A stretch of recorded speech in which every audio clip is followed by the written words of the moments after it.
Hello and welcome to another episode of the Jacob Shapiro Show. I am your editor, Other Jacob.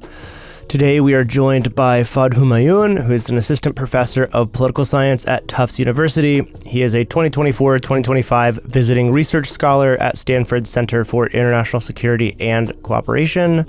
Jacob and Fahd have a fantastic conversation about the geopolitical dynamics between Southeast Asia, the Middle East, and the U.S. They discuss the Pakistani perspective on the Iran-Israel conflict, U.S. Pakistan relations under the current Trump administration, and the strategic implications of Pakistan's most recent skirmish with India. That's all from me. Stay safe out there, and let's get into it.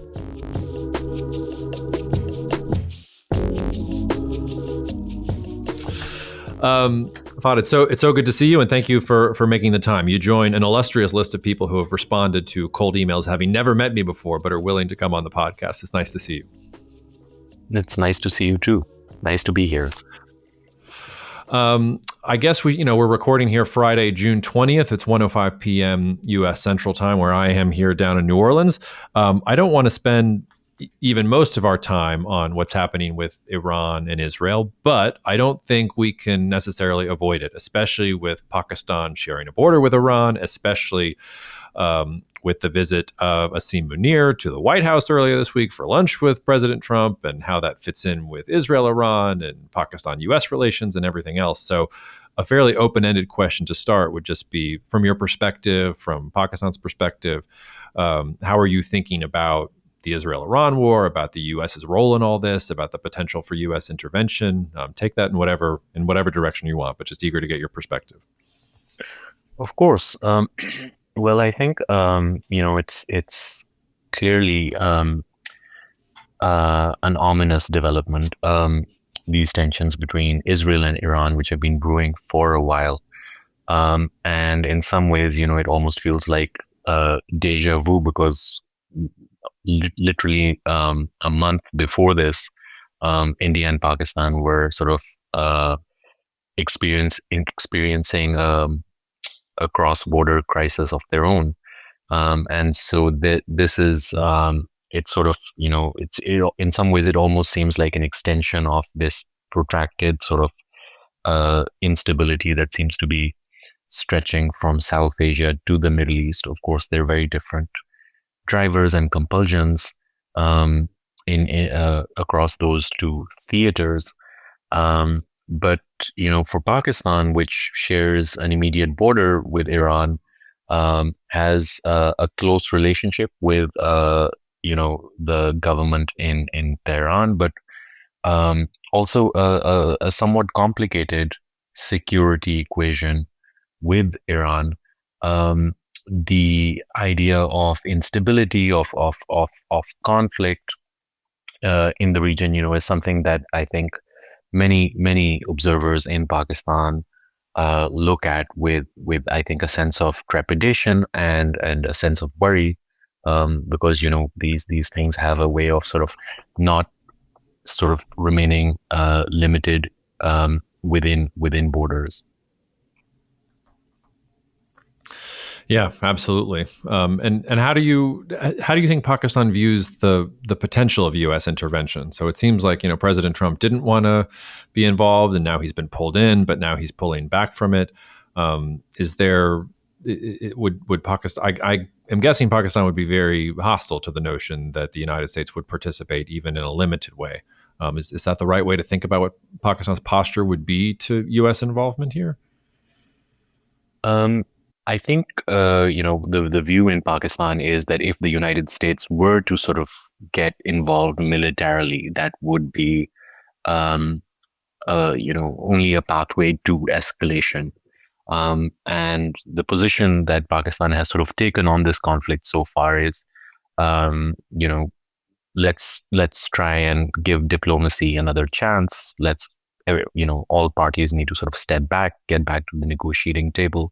I suspect, sort of deep within the Trump administration, there's a sort of a baseline preference for negotiation over, having to go to war in Iran. I think I don't think there's any enthusiasm in the United States for a hot conflict with Iran. And so on that, looked at from that vantage point, it seems as if both Pakistan's interests and the United States' interests in sort of limiting escalation might be somewhat aligned. You know, uh, just a couple of days ago, the Pakistani army chief, um, Asim Munir, was in the White House with President Trump, um, having a one-on-one meeting, which was unprecedented in several respects. But I think the fact that it was taking place in the context of um, not just recent tensions between India and Pakistan, but also right as it seemed as if the United States was considering military involvement in the conflict.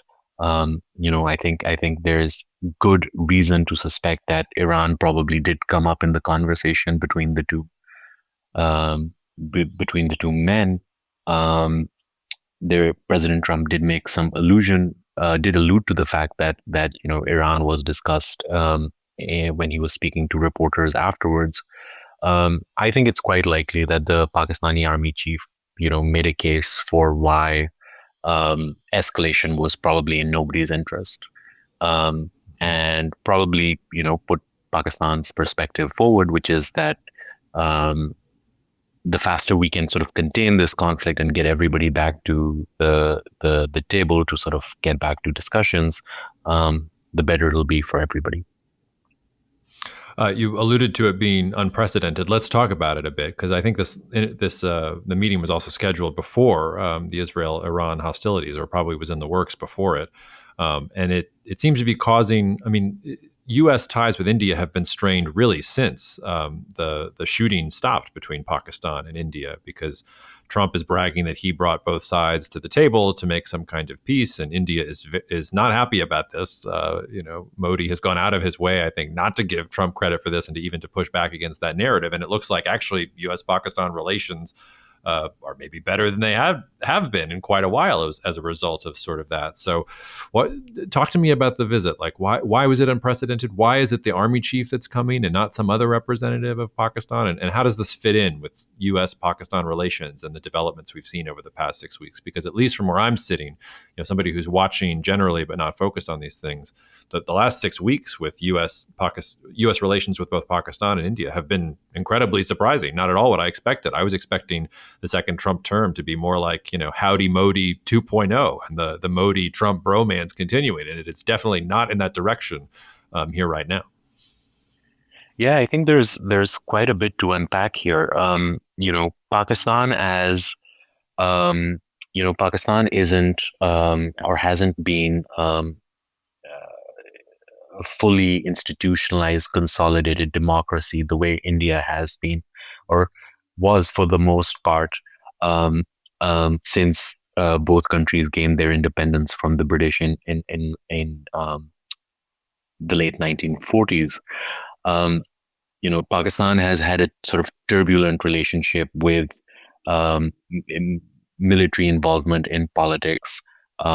We've had at least 3 extended periods of being under a military dictatorship. Um, for the most part, those periods of military rule have also coincided with Pakistan enjoying very good relations with the United States for whatever reasons, for um, be it the Cold War, be it the Soviet invasion of Afghanistan, be it 9/11. These a confluence of geopolitical circumstances and domestic political developments had the end result that the United States found that it was much easier to do business with um, an institution that was led by one individual rather than having to deal with a country with all its democratic processes and the ups and downs that sort of come with that. And we sort of see that playing out in I think in some of the challenges that the United States seems to be that the U.S. India relationship seems to periodically have finds itself having to navigate. Um, so for those reasons, um, you know, this sort of the meeting between the Pakistani army chief after such a long, in some ways, hiatus, um, in terms of any sort of high level diplomatic engagement between the leaderships of the United States and Pakistan. It definitely does seem like a milestone. I think it's worth remembering that under the previous Biden administration, there was virtually no high level engagement between the United States and Pakistan. I think a big reason for that was this sort of residual memory of the war in Afghanistan and this perception, which I think is a fairly pervasive perception across the board in the United States, that if the United States suffered on the battlefield in Afghanistan, and if it didn't um, manage to achieve the outcomes that it had hoped to achieve, then Pakistan was partly responsible for that by allegedly giving safe haven to the Taliban, which allowed the insurgency to sort of keep regrouping, reorganizing, and then mounting and launch attacks therein on U.S. and NATO forces in Afghanistan. So I think that sort of um, that historical baggage is something that the Pak-U.S. relationship has had to endure since the U.S. exited Afghanistan in 2021. And I think observers in Pakistan were fairly cautious when you know this at the dawn of sort of Trump 2.0. We I don't think anybody really expected that there would be a major reset in relations. Um, there was perhaps some cautious optimism that during the first Trump administration, um, Pakistan and the United States had in fact sort of coordinated on multiple sort of occasions. You might recall that it was President Trump who, during the first Trump administration, he signed the Doha Agreement with the Taliban that paved the way for the U.S. eventual U.S. exit from Afghanistan. Pakistan was a key stakeholder in sort of helping that process happen. And so there was this perception that, this time, things might not be as sort of cold as things had been under the Biden administration. Of course, nobody anticipated that there would be this major crisis between India and Pakistan that would sort of create um, an avenue, create an opportunity for the United States to flex some diplomatic muscle and um, signal its continued relevance as an important stakeholder in on questions of peace and security in South Asia. Um, Mm-hmm. Nobody expected this to happen. I think there was also no guarantee that once this crisis between India and Pakistan was underway, that the United States would get involved the way it did. I think one of Vice President Vance's earlier statements, in fact, was, this is between India and Pakistan, and they sort of have to figure this out on their own. And it was only really, in the 11th hour of the crisis when it really sort of it seemed as if things were getting out of control, that we saw the diplomatic machinery of sorts kick into high gear, and sort of doing everything it could to pull both sides back from the brink.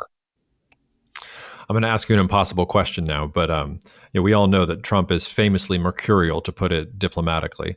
And Pakistani politics, as you've already alluded to, are not exactly stable. And Imran Khan's still in jail. Like, we've got the deals with the IMF, and Pakistan's economic problems. You've got, of course, the recent crisis with India.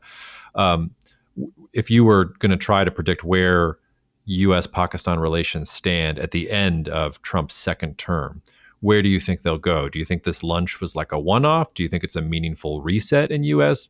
Pakistan relations? I'm just trying to get a sense of it's hard to know what the trajectory of the bilateral relationship is right now, in part because the lunch was so, it's like a U-turn in some sense of where the U.S. government was going previously.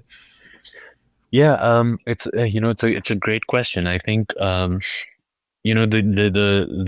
Pakistan-U.S. relationship has these sort of structural overhangs. We there are certain things that we just can't wish away.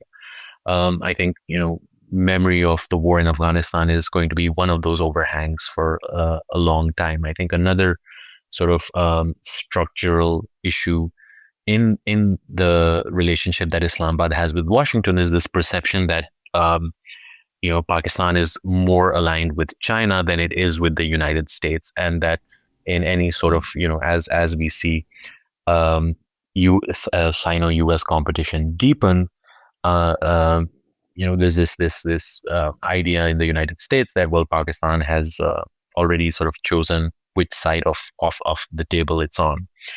Um, and so there are some real sort of I think challenges in the Pak-US relationship which prevent any kind of sort of or which limit the I think the possibility of any sort of wholesale reset overnight. That said, I think what we've seen in recent weeks, in recent months, and I think there's some context to this. This didn't just begin with the crisis with India last month. You might recall that when in his State of the Union address in January, President Trump actually singled Pakistan out, saying that thanks to Pakistan, we were able to apprehend the Islamic State leader who was responsible for masterminding the attack on Abbey Gate in Afghanistan that resulted in the loss of the lives of U.S. servicemen and women. And I think that in itself was perhaps a testament to this sort of overlooked aspect of the Pakistan-U.S. relationship, which is ongoing counter-terror cooperation, right? So even during the Biden administration, although there wasn't this sort of high-level engagement between the United States and Pakistan, I think agency to agency level contacts, be it military to military or intelligence to intelligence, did continue to sort of function pretty robustly. Um, Part of that has to do with the fact that since the United States pulled out of Afghanistan, it's lost, the massive intelligence presence it had through its embassy in Kabul. This idea that the United States still wants to be able to conduct over-the-horizon counter-terror operations in Afghanistan is made partly possible by the fact that, well, it has this security partner in Pakistan, and this record of, it's not been a perfect record of,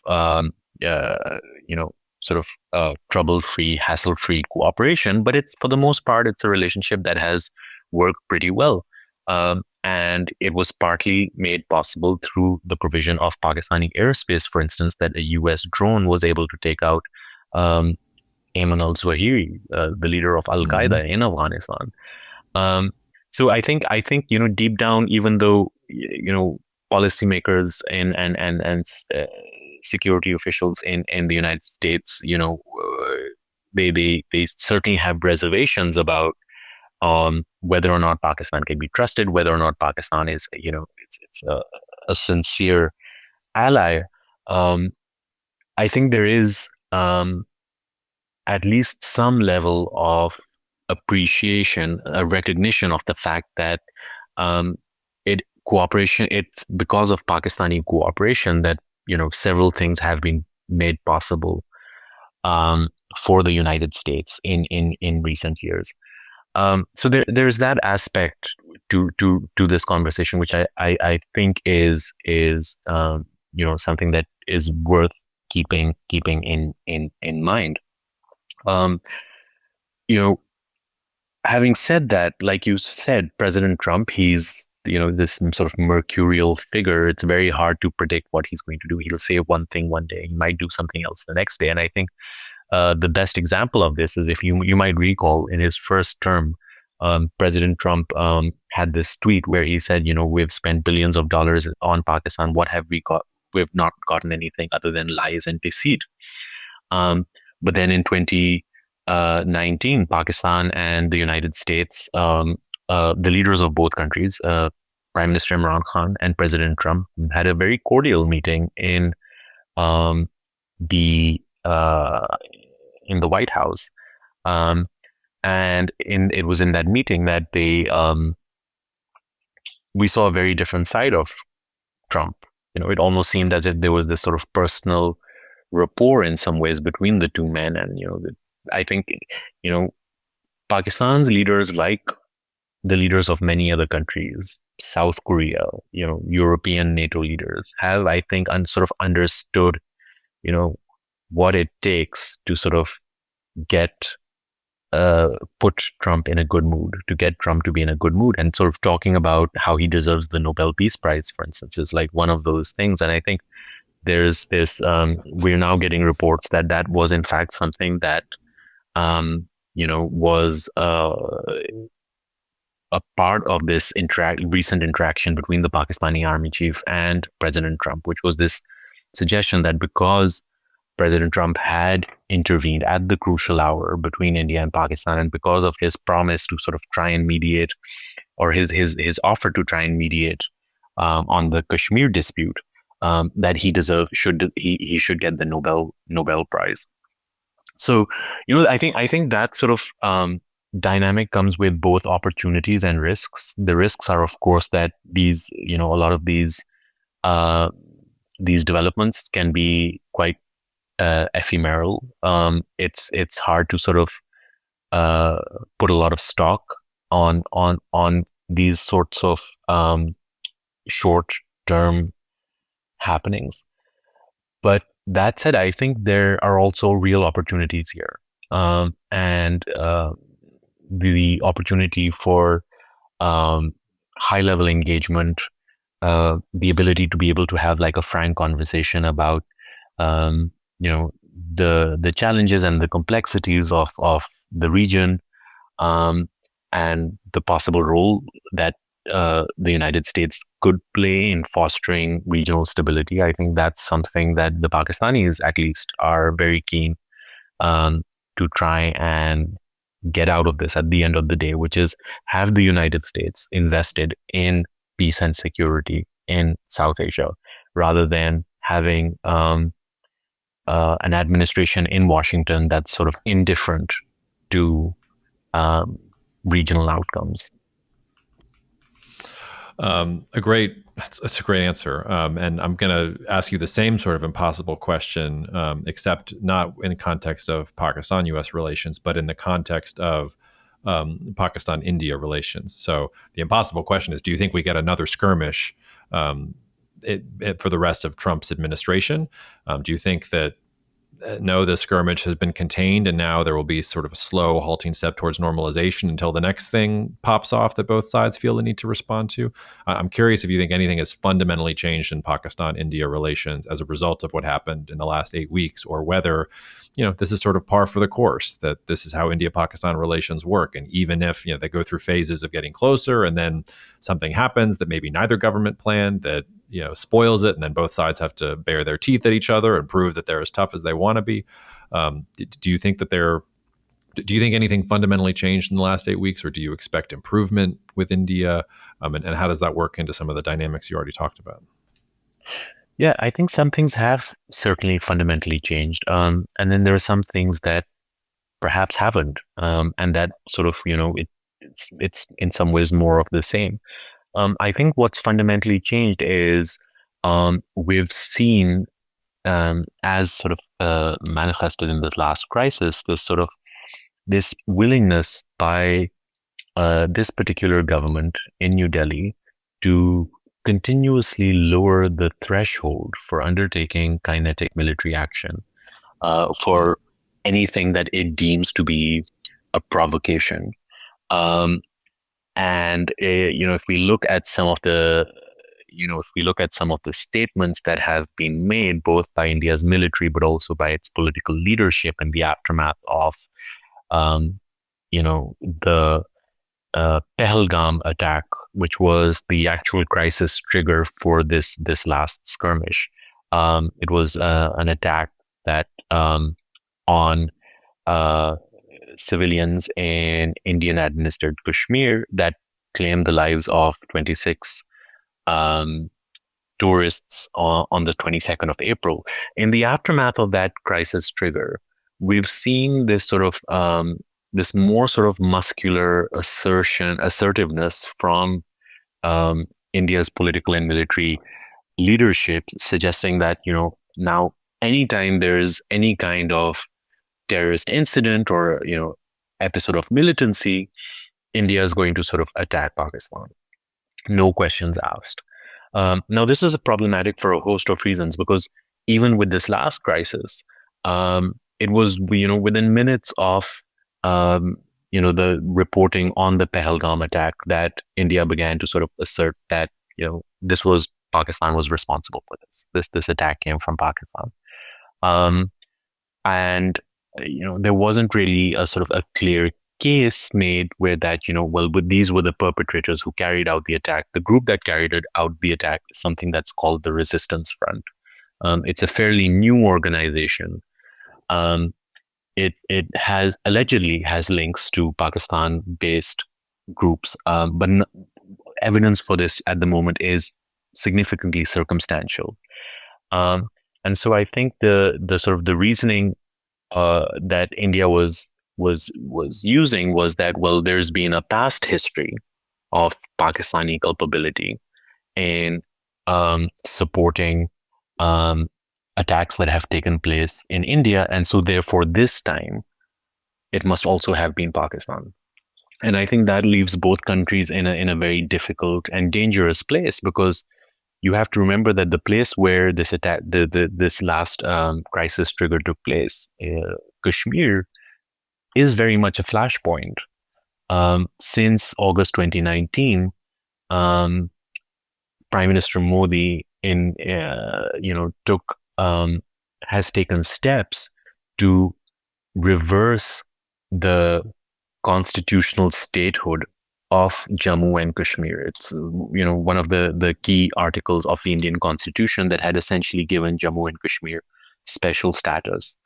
And by undoing that, or by reversing that and trying to sort of absorb Indian administered Kashmir into more forcefully into the Indian Union, India has had to do a number of things, such as keep Kashmiri leaders under house arrest in indefinite detention,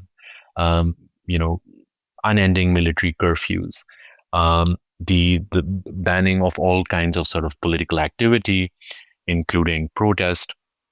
And I think that sort of highly militarized, highly repressed environment in Kashmir creates its own problems on the ground. And so essentially what we've seen as a result of this crisis is, well, Prime Minister Modi is basically saying, well, anybody who has an AK-47 can essentially hold the region hostage, because if there's any attack in Kashmir, we're going to sort of start a war with Pakistan. So in that respect, this marks a new normal between India and Pakistan, where the threshold for military escalation has been dangerously lowered to the point where it's not going to take a lot or much for the next crisis to sort of really, really escalate. At the same time, I think there's this sort of, we do see this sort of consistent pattern, right? There's perhaps, a couple of years of engagement, some cross-border escalation, followed by long periods of disengagement, followed by some more cross-border escalation, followed by more disengagement. Now, the problem with that sort of that repeating pattern is that, essentially since 2016, India and Pakistan haven't been at the negotiating table, which means that these two neighbors that have, sufficiently large nuclear arsenals, for the last decade or so now, they've not been speaking to each other. They don't understand each other's anxieties. They don't understand each other's thresholds, their red lines. I think that was very clear in this last crisis. And all of that, I think the ramification of that is, one, it prevents long-term conflict resolution, right? So this Kashmir problem is not going away because neither side is talking about it. The terrorism problem isn't going away because, again, neither side is talking about it, even though it's quite possible to have strong cross-border counter-terror controls, verification systems, mechanisms. Pakistan has had those in place with Iran. Pakistan has had those in place with Afghanistan as well. And so I think there's reason to believe that, if we could sort of if there was sort of a meaningful push towards having a frank and honest conversation about the full set of issues that exist between India and Pakistan, then I think that would be a good place to start. But I think we're far, far from that at the moment. And even more troublingly, what that sort of means is that when there is a crisis, right, both sides have little option um, but to engage in reckless experimentation, because we don't know what the limits of the other side are. And we sort of saw this play out in vivid detail in this last crisis, where for the first time since the 1971 war between India and Pakistan, India was using cruise missiles to launch attacks deep into Pakistan, not just Pakistani cities, but Pakistan's capital, right?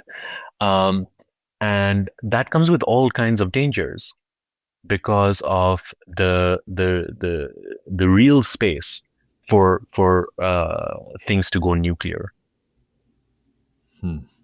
One of sort of one more question on the geopolitics of this, and then I want to sort of pivot a little bit.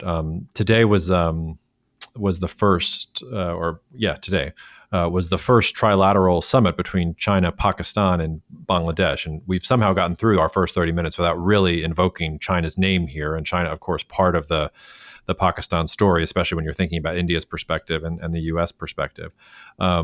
If you're just thinking about this from India's point of view, it has to be a troubling 8 weeks. The United States is not the partner that you thought that it was.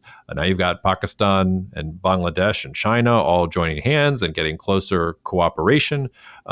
Is that just one of those meetings that will belong to the dustbin of history, or do you see a kind of alignment around India from Pakistan and other countries that basically see, okay, India has gotten much stronger and much bigger, and yes, it's doing the things that you exactly talked about, so we need to band together. This needs to be more of a regional coalition if we're going to be able to balance against Indian power. How much do you put weight on this summit in particular, and then also on sort of where the Pakistan-China relationship is? Because I mean, China at the beginning of this year basically said to India, let's get rid of this border spat. Like, we're not going to put it to bed completely, but we don't need to argue about this right now. It seems like China is intentionally trying to de-escalate the situation with India, not make it worse, but then also has Pakistan as this long-term strategic partner, obviously as part of Chinese foreign policy.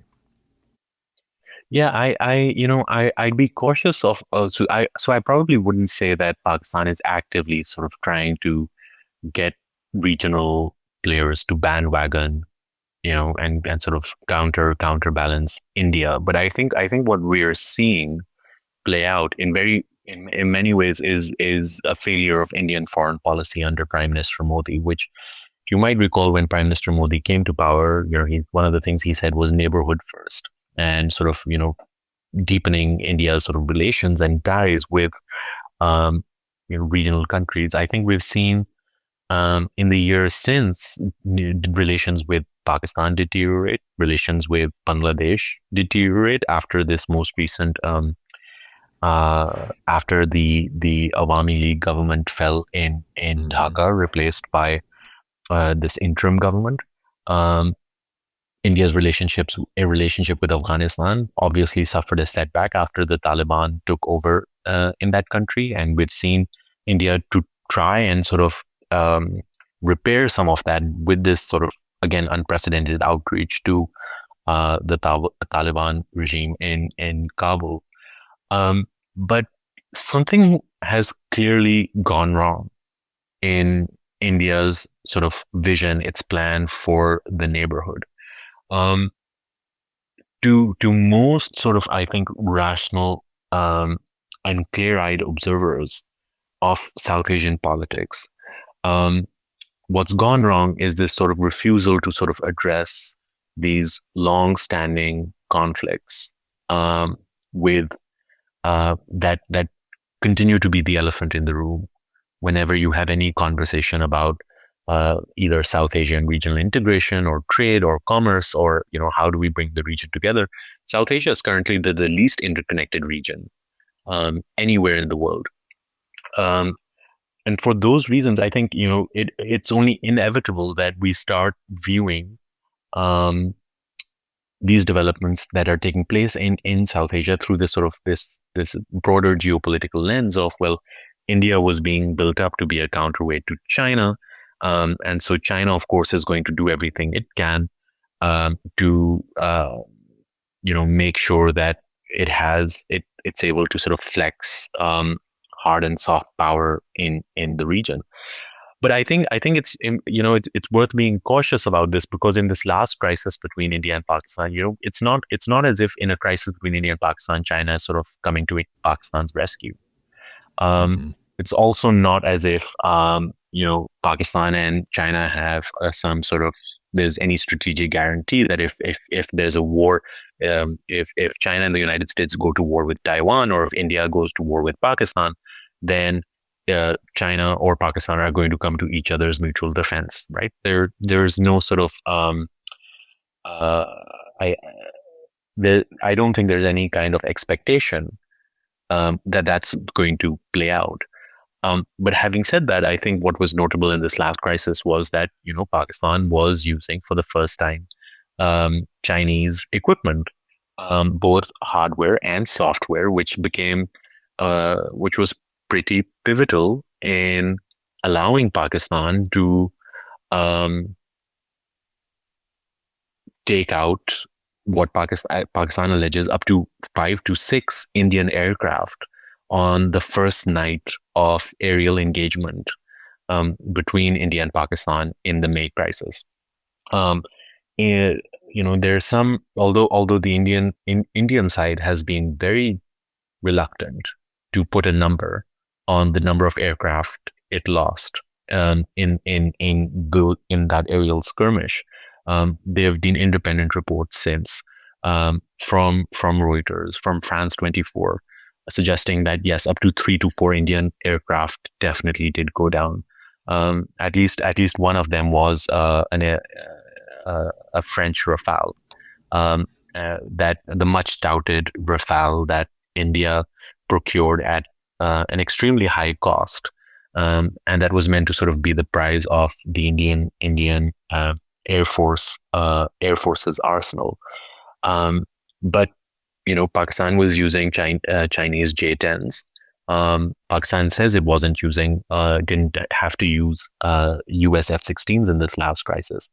But the fact that those J-10s were able to sort of bring down enemy aircraft, I think was quickly became a point of, it attracted attention for many reasons. For one, for the first time, the world is seeing Chinese military technology being put to the test on the battlefield.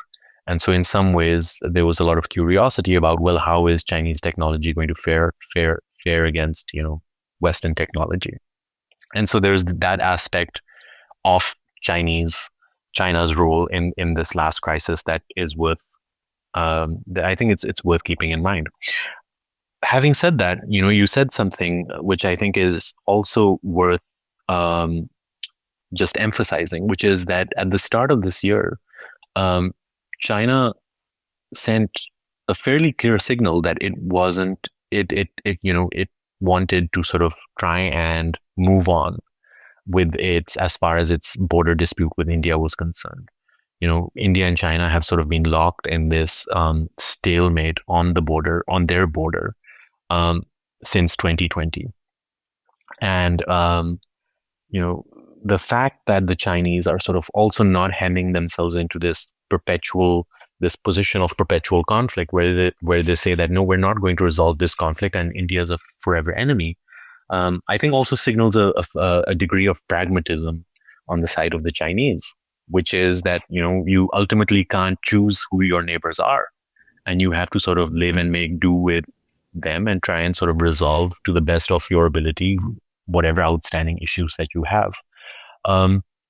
I think one of the reasons why India's narrative um, uh, in the aftermath of this last crisis hasn't been as successful as perhaps it's sort of the its past narratives following crises between India and Pakistan. So one of the reasons why it hasn't been as successful this time is because there is almost this stubbornness that we are not going to discuss or resolve outstanding issues, and that the issue of Kashmir, which, by the way, India was this is an interesting sort of tidbit, but it was Prime Minister Nehru of India who first took the Kashmir issue to the United Nations, and effectively internationalizing the Kashmir issue. But the sort of the transformation that has taken place in India from Nehru to Modi is one that has also sort of rewritten that episode of history and argued that the issue of Kashmir is domestic and internal to India. That isn't really a tenable position, diplomatically or strategically. And I think there are many countries in the world that recognize the limits of that kind of position. We haven't really talked about water, but one of the first things that India did in the aftermath of this crisis was it announced that it was holding in abeyance the Indus Waters Treaty, which is a river sharing agreement, a transboundary river sharing agreement between India and Pakistan that effectively runs through Kashmir, right? There's no better sort of testament to the international nature of that dispute than the fact that the World Bank in 1960 brokered this agreement, which for the most part it's been a fairly robust agreement. It's held over the course of 4 wars, right? There've never been any modifications to. It's not a perfect agreement. I think it's being tested by many things, including climate change. But this sort of decision by the Modi government to say that we're holding this agreement in abeyance, which essentially means that India can start constructing hydropower projects on the upper stretches of the 3 western rivers and the 3 eastern rivers. Effectively, it amounts to collective punishment, right? It's India saying that we're going to starve or we're going to block off your access to water for 240 million people. And, that I think sort of cuts against this image that I suspect Prime Minister Modi has attempted to cultivate for India since he became Prime Minister, which is that of India being a responsible rising power that deserves a seat at every high forum, and that is in a position to sort of be a rival to China. I think some of India's behavior vis-a-vis Pakistan cuts against that narrative. Right? It suggests that perhaps India hasn't behaved as responsibly, or isn't behaving as responsibly as it could or should. Yeah, and this to sort of round us out for our last 10 minutes or so is where all politics ends up being local. Like when we're thinking about the Israel-Iran conflict of the last couple of weeks, part of it is driven by Prime Minister Netanyahu facing serious crises and confidence at home and needing sort of perpetual war in order to continue in his position. When you think about India and, like you said, the steps that it's taken towards Kashmir, some of that has to be because Modi is a Hindu nationalist. He is not Nehru at all. He is articulating a very different sense of what it means for an Indian nation to exist. And that necessarily means, well, no, Kashmir has to be a different sort of thing. And the Muslim population in India is no longer something that maybe works into this, tapestry of Indian diversity, but rather is an other in a Hindu nationalist sort of state. And so I say all that to bring it back to Pakistani domestic politics, because this is where I start to lose the thread a little bit, because it seems, as you've said, like Pakistani domestic politics, not exactly a beacon of stability. Imran Khan in jail, disputed recent elections. The military seems to want to jump in whenever it does. I often use markets as a barometer, though, for how confidence is going. And the Pakistani stock market is screaming to record highs over the last 2 weeks. Had a little dip during the India-Pakistan conflict, but now is going from strength to strength, and really has since the end of 2024, despite the deals with the IMF and the austerity and everything else. So at least there's like this optimism in markets and with the economy in Pakistan, but the politics is still, I don't know, you can choose whatever adjective you want to. I would just throw out unstable or uncertain, dynamic, whatever word you want to use. And then also like squaring off against, all these things that we're talking about around it, like what Xi Jinping is thinking and what Modi is thinking, and even what, the supreme leader is thinking, what President Trump is feeling. A lot of this is domestic politics that's being driven locally. So just curious what direction you would take that in and how we think about everything from Pakistan and its quote unquote democracy and how that plays into some of these things, and how maybe the politics being local does affect how Pakistan is going to address some of these issues. Yeah, I think the politics of it is all incredibly important. You said you used the word unstable. I would say that despite some of the positive macroeconomic indicators that we've seen over the course of the past few months, I will say the economic situation is still not, Pakistan is not out of the woods. There are serious, issues around fiscal management and structural economic problems that need to be fixed.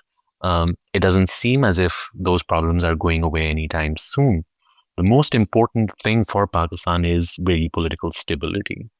Um, for Pakistan to then be able to implement the difficult but much needed, extremely important structural reforms to pull the economy back from the brink. And, back in 2022, 23, it wasn't a foregone conclusion that we'd be where we are today. There were serious concerns about the solvency of the Pakistani economy. And this idea that it only served to sort of, I think, reinforce the stark contrast between India and Pakistan, where India had sort of has developed by leaps and bounds. Sure, maybe it's not, economic progress hasn't been what Modi would have liked it to be by his third um, premiership, but there's certainly no comparison between where India is and where Pakistan is. Now suddenly we're in a position where, no thanks to Pakistan, India and Pakistan seem to be once again military rehyphenated, right? And the world is once again talking about India and Pakistan in the same breath, and it's talking about the Kashmir issue. And I think all of this has sort of provided a shot in the arm to the Pakistani military, which you might recall on the eve of this crisis was actually in a tricky position, because it has, for the past couple of years, it's jailed this extremely popular former Prime Minister Imran Khan. There were questions about whether the Pakistani army was popular on the Pakistani street. And there were real questions about the legitimacy of the civilian government being led by Shehbaz Sharif, because there were these sort of concerns that in the last election, the military had sort of pulled strings to make sure that the independent candidates who were with former Prime Minister Imran Khan wouldn't be able to pull ahead and wouldn't be able to sort of form a government. Now the script has completely flipped, right? And the army chief has been elevated to the rank of a field marshal, which is a big deal, right? He's become, as a result of this crisis with India, he's become this larger of life figure who's now dining with President Trump, right? I think this is going to have serious long-term implications for Pakistani politics, and I think in some ways that we might not even be able to fully predict right now. But for the most part, I think again, it's Pakistan being the sort of underdog, perpetual underdog in this sort of rivalry with India. You could talk to many Indian analysts. They say that India doesn't have a rivalry with Pakistan. Pakistan is too insignificant for us to have a rivalry with you, right? If we have a rivalry, it's with China. But over the course of the past 6 weeks, we seem to be back to the late 1940s, the early 1950s, where it's India and Pakistan, the two principal protagonists in South Asia, who are unable to resolve their differences, and um, you know the, whose sort of long simmering, long standing conflicts continues to hold the region hostage. Yeah. I'll get you out of here on this. Are you optimistic about Pakistani politics over the course of the rest of this decade? Do you think that things are you an optimist about Pakistan right now? Are you a pessimist? Are you a realist, somewhere in between? Like when you're thinking about the trajectory for the rest of the decade, where do you think Pakistan lands by 2030? Is it more of the same? Is it able to turn a corner? Yeah, I'm just curious where you think we're going from here. A lot rides on this question of stability, both economic and political. I think if Pakistan is able to sort of forge together, maintain some semblance of political and economic stability, even for a couple of years, I think that we might be at a point where we can perhaps start revisiting this conversation about, okay, how do we move towards deepening democratic institutionalization in a country that's had some very clear setbacks in recent years. I think one of the problems that instability poses is that it delays, it prevents us from having that conversation. It's a frank and a difficult conversation, but it's an important conversation to be had, which is how do we get Pakistan back on the path where it potentially was in 2008 at the end of the last military dictatorship, where the country was moving towards free and fair elections and was developing, strengthening its domestic political institutions. Um, Ultimately, I think there's nobody in Pakistan fundamentally disagrees with the idea that democracy is a good thing. Um, I think the question is, um, and incidents like or episodes like this recent crisis with India bring to the fore the this larger question of, is this the right time for us to be talking about this, or do we need to sort of get other fundamentals fixed first? Um, I think a key part of this will be um, sort of strengthening the civil military relationship in Pakistan, which has been a key source of contention. It's something that sort of has its ups and downs. One of the reasons why Prime Minister Imran Khan is in jail at the moment is because there are so many vicissitudes to this relationship. So I think getting the fundamentals of that correct and being able to sort of cobble together some sort of semblance of um, economic stability, therein sort of having the space for greater political stability, we might be in a position then to be having that conversation about, okay, how do we get democracy back on track? What a breath of fresh air to have clear and sober and rational analysis at the end of what has been an absolutely crazy and terrifying week. Bob, thank you for making the time. And I hope that you'll agree to come back on, because I think that Yeah, Pakistan's importance is only going to increase. I think this is an issue. I mean, when you think about the number of people who are in the subcontinent in general, like not enough attention is paid, certainly into the West, to the things that are happening there. And I think, largely will be probably more important for the world going forward than what's happening in the Middle East today. I'd go out on a limb and say that. So thanks for your time, and we'll talk to you soon. yeah. Thanks for having me, Jacob. This was fun. Hope to chat soon.